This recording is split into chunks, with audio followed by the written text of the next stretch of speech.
Theresa May said yesterday that your actions over this case were misplaced, ill-judged and just plain wrong.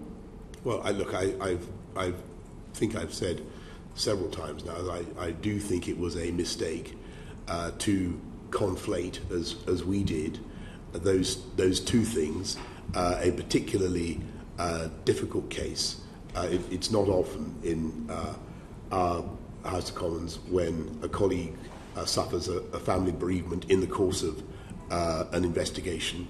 There was quite a lot of feeling about it, and for that reason, in a spirit of compassion, I thought it might be useful to see whether there was any cross-party support. But you didn't approach cross-party at all, did you?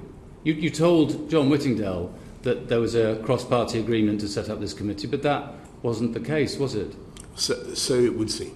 Do you also accept that the problem is that with all the prevaricating, with all of the attempting to still be defensive about the things that actually everybody accepts that you got wrong, that whether it is I'm not remotely prevaricating.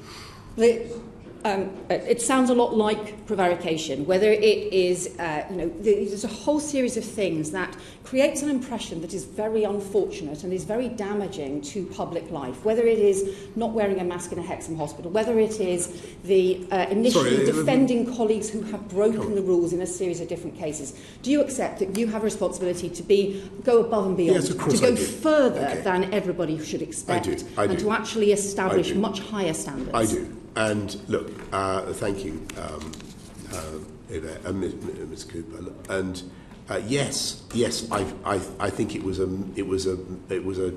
total mistake not to see that Owen's breach of the rules, Owen, the former member for North Shropshire's breach of the rules, made any discussion about anything else impossible.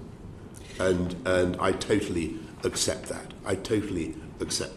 You're right to focus on the efforts that are going in to increase rape prosecutions, but one of the real challenges is the way women don't feel confident to come forward and report incidents. Isn't it fair to say that if public sexual harassment was a specific crime that they could point at, that the police could point at, and indeed that the Crown Prosecution Service could point out, you actually might see women with more confidence to come forward? I think that all women should have the confidence to come forward and denounce the harassment or crime against them that they have experienced, and there are proper procedures for those claims and those complaints to be investigated. We're not blocking a new coal mine in the UK, albeit for the steel industry, but instead of helping the steel industry move away from coal, we're facilitating a new coal mine, and it was cited at COP26 that undermined what we were trying to deliver at COP26 when there was progress but not sufficient progress on coal. Do you not think our actions undermined our ambitions? No, I think on the contrary. I think what happened was that our actions convinced the world that it could be done. And what we had in the United Kingdom was an incredible exemplar of a country that used to be 80% dependent on coal for our electricity 50 years ago, is now less than 1% dependent, or 1 or 2% dependent on coal, and will go to zero. And we're going to zero carbon in our whole power generation system.